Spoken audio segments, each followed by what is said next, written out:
Magandang gabi po mga ka-aksyon. Ito po muli si Jean Enriquez, Executive Director ng Coalition Against Trafficking in Women Asia Pacific, at naririto po tayo sa ating lingguhang programang Aksyon Kababaihan.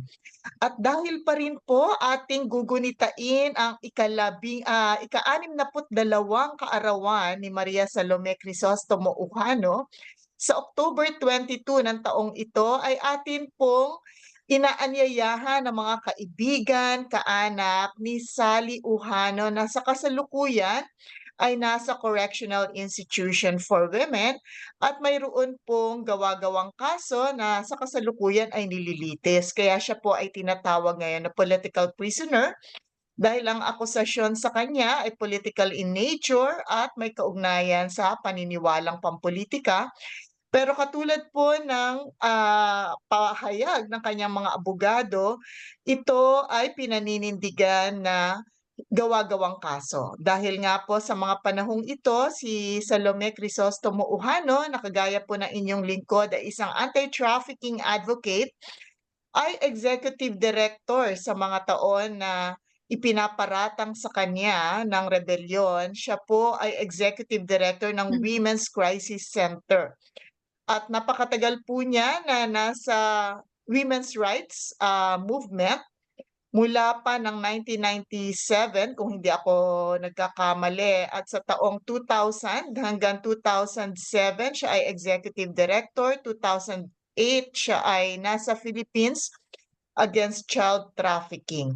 Kasama po natin ang kanyang mga kasamahan sa Women's Crisis Center, Deputy Director ng Women's Crisis Center sa panahong iyon, si Miss Eden Bonagua. Magandang gabi sa iyo, Eden. Magandang gabi sa iyo, Jean, at sa ating mga tagapakinig ng Aksyon Kababaihan. At si Eden po ay kasalukuyang nasa ibang bansa. Maraming salamat sa pagbibigay ng panahon sa ating programa. Ayan po, at ngayon naman din po kasama natin ang isa pang kaibigan at katrabaho sa Women's Crisis Center ni Sally. Tinatawag natin siyang Sally, si Maria Salome Crisostomo Ujano. Ngayon po ay nasa University of the Philippines Gender Office. Siguro dedetalye ito ni Presi mamaya. Wala pong iba kundi si Priscilla Tulipat. Magandang gabi sa iyo, Presi. Ay, magandang gabi, Jean, at sa iyong programang Aksyong Kababaihan. Oo, ang iyong office in particular ay OSHA ba? Office of Anti-Sexual Harassment. Pero nagsimula Oo. ako sa Diliman Gender Office.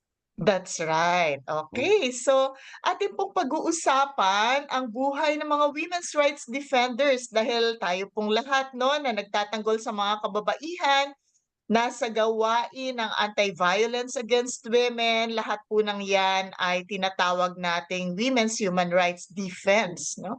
Kaya mahalagang tingnan gaano kahalaga ang trabahong ito rin at ano ang epekto ng mga maling paratang sa mga women's rights defenders dahil ito nga po ay tinuturing natin ng mga tagapagligtas ng buhay, no? Hindi po madali ang mga gawaing ito na sa araw-araw ay kinakailangang tumulong, immediate assistance sa mga victim survivors ng iba't ibang forms ng violence na hanggang ngayon ay pinagpapatuloy natin.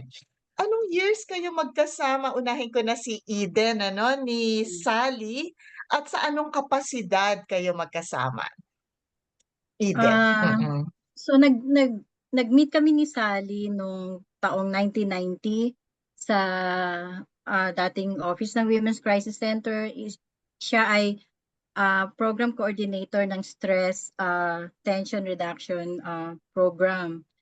And then nag-move na siya sa iba't iba pang program. Maraming mga programang na nahawakan din si Sally tulad ng Crisis Intervention Program, Survivor Support Group, at yung malalaking network like Project Haven.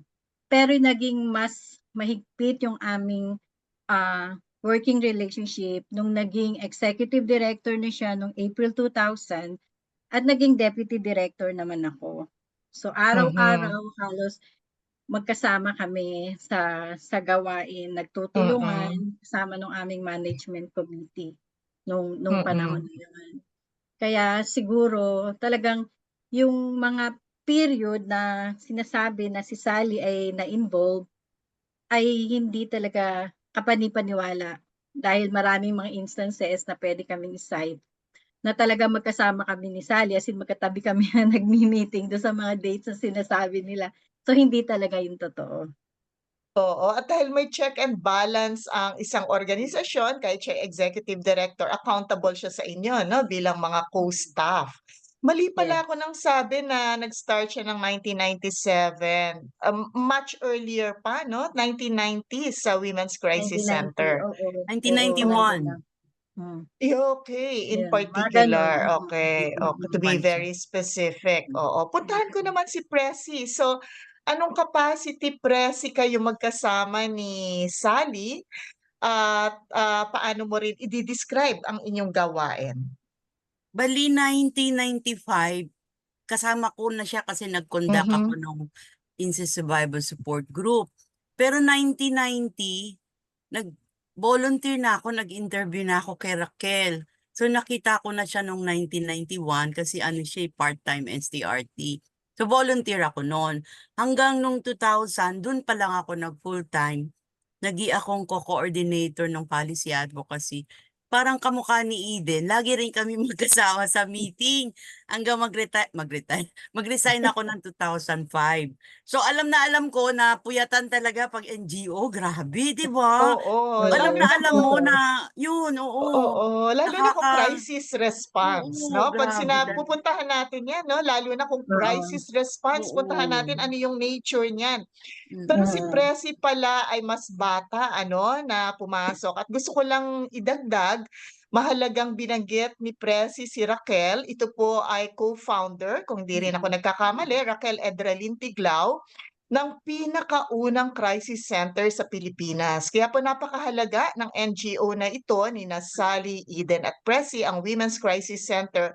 Talagang proud na proud po tayo diyan dahil yan ang kauna-unahing center na tumutugon sa mga victim survivors ng ang tinatawag pa natin noon ay domestic violence, no? Ngayon ay mas intimate partner violence but also all forms of violence against women. Wala pang batas na ito ay naipasa lamang ng 2004 ay Mm. tumutugon na ang mga kababaihang ito sa pamumuno ni Raquel Edralin Tiglao at eventually iba pang executive directors kasama si Sally Uhano sa mga napakahihirap, life-threatening na mga cases ng violence against women. So nabanggit mo, Presi, no, halos 24 hours to na puyatan ano, ang inyong trabaho. Can you and Eden elaborate ano yung mga klase ng trabahong ito, lalo na yung kinasasangkutan din ni Sally, nabanggit mo ang STRT, no, stress. Tension. Can you paulit nga po, stress? Stress tension reduction That's your therapy. therapy. Okay, oo. Oo. So yan ang kanyang, expertise, Expertise, 'no? So tama. pa-describe nga po, Eden at Presi, Mm. ang inyong trabaho sa violence against women response, bago pa yung policy advocacy, ito yung mga day-to-day survivor assistance. Tama. Okay. So, marami na ring mga offices na pinagdaanan ng Women's Crisis Center. Nanggaling kami sa Leon Quinto, tapos lumipat ng Quezon City. Pero ang serbisyo ay hindi nagbabago. So, tumutulong ang Women's Crisis Center sa mga babae, mga bata na biktima ng karahasan. So, yung mga asawa na nabubugbog, yung mga kababaihan na nare-rape at yung mga bata na inaabuso. So lahat yan ay tinutulungan ng Women's Crisis Center. At meron din kaming temporary shelter. So na pansamantala namin silang ibinabahay para lang, alam mo yun, matulungan sila sa kanilang mga iba pang mga pangailangan, katulad na rin yung kung kailangan lang magsampa ng kaso, kailangan silang ipa-check up. At doon din sa temporary shelter, meron din kaming mini support group na sila ay nagtutulungan. Pero ang pinaka malaking bagay na naitutulong talaga ng WCC ay yung aming crisis counseling. So Mm. dito talaga yung pagdating nila ay talagang yung pakikinig lang sa problema nila. Yung hinahayaan mo Mm. sila na ma-express nila kung ano yung nararamdaman nila, kung ano yung nangyari sa kanila, sa panahon na gusto nila, even sa time. So kahit umupo tayo diyan ng ilang oras, kung ayaw niya magsalita, hindi namin niya pinipilit. At si Mm-mm. Sally ay isa sa mga crisis counselors na talagang napakapasensya at Mm-mm. napakabait. Yung tipong gano'n na marami talagang mga survivors na talagang gustong-gusto siya as counselor kasi talagang yung personality ni Sally is very approachable. Yung tipong lahat pwede mong sabihin sa kanya. Yung gano'n. Mm. Okay, Presi, gusto mo dagdagan 'to? So meron kayong comprehensive services 'no, legal, medical, et cetera. Kaya eventually, nabanggit nga 'to ni Princess Nemenzo sa nauna nating episode, kayo ay nandoon na sa ospital mismo 'no? Pero bukod diyan, itong crisis counseling din na binabanggit ni Eden. May gusto kang idagdag dito sa trabahong napakahalaga at napakahirap 'no, ng Ay, naku. mga crisis responders kagaya niyo. Oo, bali kami naman ni Zenny ang laging tandem. Kasi kami yung Mm, pumupunta sa area para mag-organize. So, ng namatay na si survivors. Zenny, Mm, oo. So, yun, mm, napakalungkot pero isa rin si Zenny sa tumulong sa pag-build ng ng WCC. So, magkasama kami ni Zenny. Pero volunteer lang ako noon. Bali, pumupunta kami sa Cavite, Maragondon, Bataan, Malabon na Bota. So kung saan merong mga survivors kami na pwedeng quote-unquote i-rescue. Pero pagpunta mm, namin doon, syempre yung family ang kinakaharap namin. So yun yung parang nature ng engagement ko nung volunteer ako. Bali si Sally, pagdating sa, yung kasi kunyari, sumama o pinasama sa amin yung survivor. Pagdating ng center, si Sally yung naghumaharap para pakalmahin kasi syempre maa-agit ka na na-displace ka sa sa lugar mo. So yung napakahalaga ng STRT kasi tinuturuan niya yung survivor papaano kumalma, papaano i-release yung tension immediately kasi syempre yung anxiety na pag na-displace nga. Tapos yung everyday dun sa STRT na yun, dun sa temporary shelter, tinuturo rin yun. So lahat kami tinuruan ni Sally papaano gawin yon para kahit sino sa amin pwedeng gawin yung ginagawa niya. So hindi lang mm, siya parang kanya lang yung SDRT, hindi. Na ano niya yon na parang na-transfer niya sa amin yung ganong kapabilidad. Ano pa, sa policy advocacy, yung dinidistill namin yung experiences, so sinishare namin yung sa CBOL. So yung content ng RA 9262, bali lahat halos yun galing sa experience ng WCC. So yun yung parang naging contribution ni Sally doon sa pinakabatas na yun. Ayan. Itatanong ko rin 'no, bagamat nasimulan na ni Eden, yung character din ni Sally, binanggit nga ni Eden very patient, kaya gustong-gusto siya nung mga survivors din na siya yung nilalapitan. Kasi may irony rin talaga na ang accusation ay violence 'no, when in fact the work is anti-violence. So, Yes. gusto niyo bang mag-elaborate dito dun sa character din ni Sally, yung katangian niya? Bilang coworker and I would say siyempre malapit na rin sa inyo 'no? Mm. Si siguro yung, dahil nga sa haba na rin ng panahon na nagkasama kami ni Sally, dahil deputy director ako, executive director. So, alam mo yun yung tandem na nagko-consult kayo araw-araw for every decision. So, si Sally yung tipong, hindi niya ipipilit. So, kami rin naman sa Mhm, WCC, we agree to disagree, no? Hindi sa lahat ng panahon ay I mean, nag-a-agree kami, but nirerespeto namin iba't ibang opinion.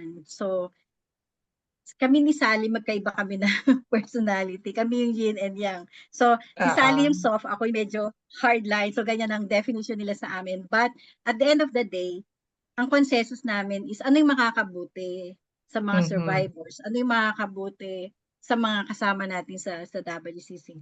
At yun lang yung maganda kay Sally kasi hindi niya talaga ipipilit kahit executive director siya, sasabihin niya, sige, kung yan yung tama, yan yung sundin natin. And then, hindi lang siya talagang kasama eh. Ano rin siya, kaibigan din siya. Halos lahat kami talaga mm, nag-open up din kay Sally, yung gano'n. Kasi kami nga, madalas kami yung na huling umuuwi. ito pala kasi yung naging director na si Sally at naging deputy ako nasa East Avenue Medical Center na kami. Ito na yung parang dito na yung intake dito na pumunta yung mga survivors bago Mm. at doon na rin ina-assess ko ano yung mga pangangailangan. So, diyan sa hospital na yan, nakasama namin mga doktor, yung mga social workers, yung mga nurses. At maayos din. Maayos si Sally yung parang lead person namin doon sa Project Haven na yan with East Avenue Medical Center. So, inaabot kami ng gabi. Pero, ganun talaga part ng ano namin. And then, sa pagdating sa mga network naman, very open din si Sally na, I mean, very madali rin siyang lapitan or kausapin ng mga kasamahan lalo na yung pinakamalaking organization na binuo namin, yung National Network of Family Violence Prevention Program. Si Sally rin yung nag-lead doon sa project management namin.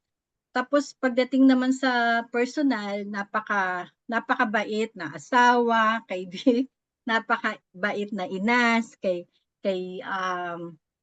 Mucha, kay Kim, kay Coco, at ngayon sa apo niya, yung gano'n.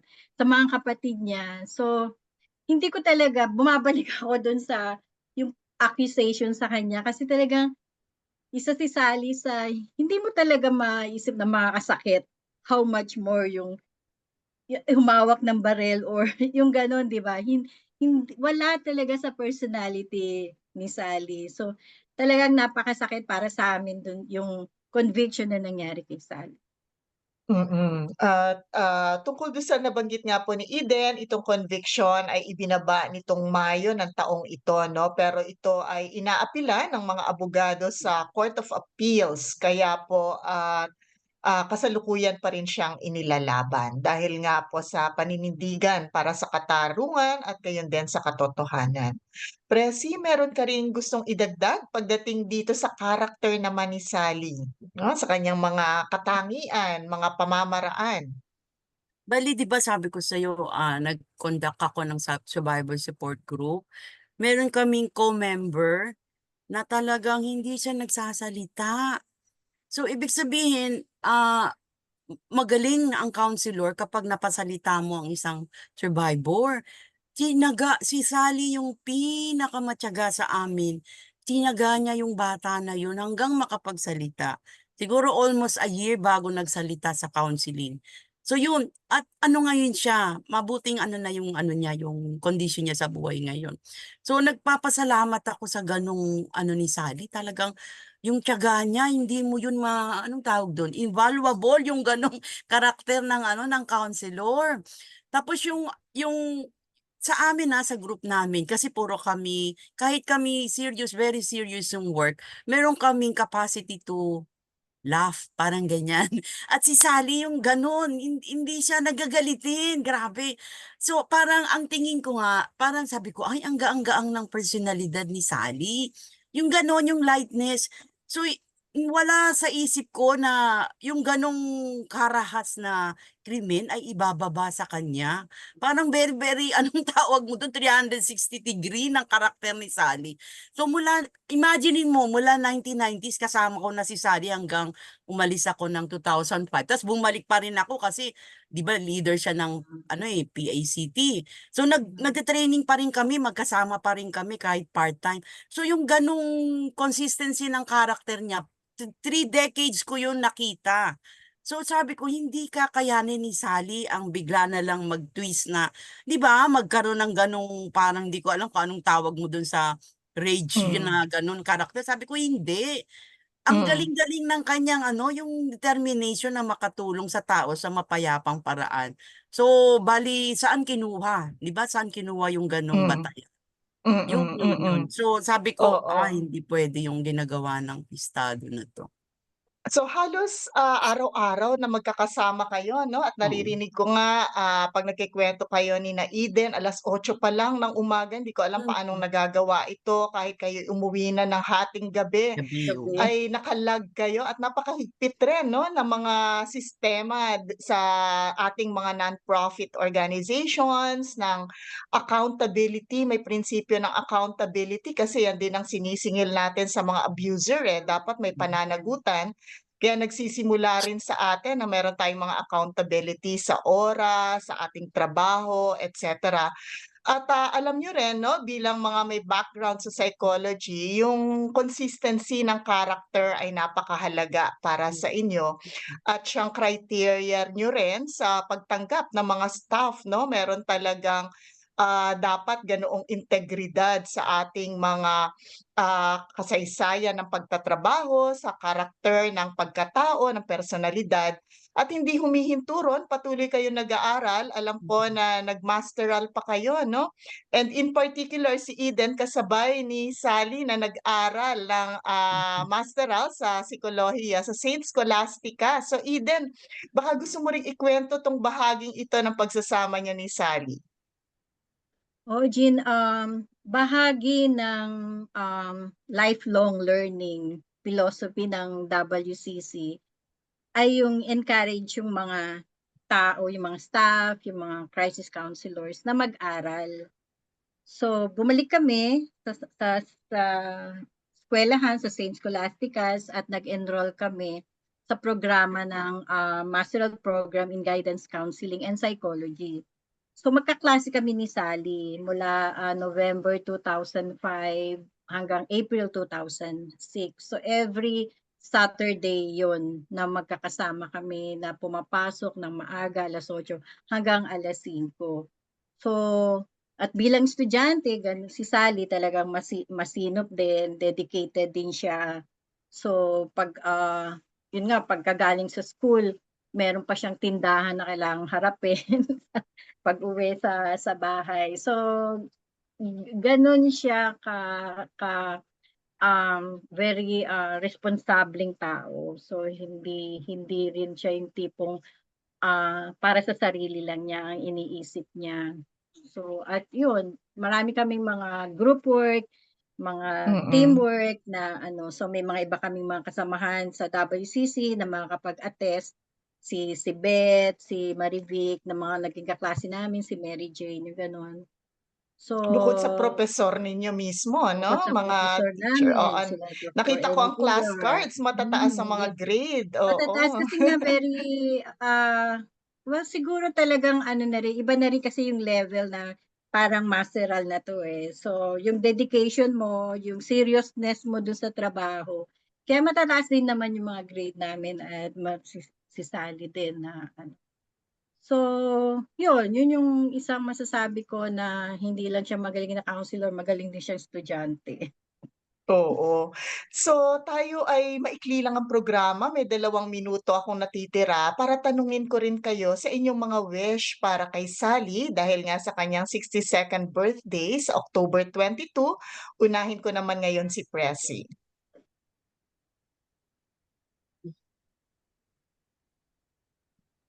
Siyempre, wish ko na talaga na makalaya siya. Kaya lang, siyempre, ano yun eh, sa isang hustisya, yung judicial system kasi, tinanong ko nga, sabi ko dun sa attorney, attorney, ilang taon ba bago ma-process yung appeal? Ay, naku, Presi, sa atin nga, administrative lang sa amin, 2 taon, 5 taon umaabot ang appeal, magagalit ka na, administrative yun. Eh, eto criminal. So sa akin yung hiling ko sana, mabigyang aksyon agad ng ano, nung Court of Appeals. Yun yung aking Mm. pinaka-immediate wish para sa kanya. Okay. At dahil makakarating ito kay Sally Eden 'no, sa ating mga Mm. pagdalaw, ano man yung i-share niyo rito, ipapaabot din natin sa kanya. So sa akin yung birthday wish ko kay Sally ay siguro patuloy na maging matatag. Alam ko na survivor siya sa maraming aspect ng buhay, personal, trabaho, even dun sa advocacy na marami ring mga challenges and yet she survived all those mga challenges. Yun, at habang nasa loob ay, maghanap ng pamamaraan na ang buhay ay maging magaan. Alam ko mabigat at hindi madali. Araw-araw inisip ko yung kalagayan ni Sally, pero inisip ko rin na matatag siya. Isa siya sa matatag na taong nakilala ko. So, yun lang na ang ano ko is patuloy na lumaban, wag bibigay, ituloy ang laban at yun na maging parang every moment na lang na nasa loob ay maging kapaki-pakinabang dahil ang hope ko talaga isang araw alam ko lalaya si Sally. So at nandun tayo naghihintay sa kanya. Opo, Happy maraming birthday, maraming Sally. salamat. Happy birthday Happy kay birthday, Sally. Sally. Ipapaabot po natin Oo. yan kay Maria Salome Crisostomo Ujano at of course, wish po natin kagaya ni na Eden at ni Presi na ang katarungan ay maihain po, no, maihain, no, ang justice ay ma-serve. Wag po nating hayaan na ang mga nagpapakapagod na ating mga women's rights defenders ay napipiit, nasisikil dahil ito po ay nangangahulugan din ah, ng threat sa buhay ng mas maraming babae at mga bata, no? Sa kasalukuyan nasa anti-trafficking work si Sally na nalalagay sa panganib kapag po ating napipiit ang mga women's rights defenders na kagaya ni Sally. Muli maraming maraming salamat, Miss Eden Bonagua at Miss Presi Tulipat, ang ating pong mga kaibigan at walang pagod na mga women's rights defenders. Sa ngalan po ng ating mga kasamahan na mga napakatatapang na mga kababaihan and yet very compassionate as well, sana mas dumami pa sila, ay nagpapasalamat po kami sa inyong pagsama sa amin. Ito po muli si Jean Enriquez mula sa Coalition Against Trafficking in Women Asia Pacific. Antabayanan niyo po ang susunod rin naming episode kasama pa ang ibang mga kaibigan ni Sally. Magandang gabi po sa inyong lahat.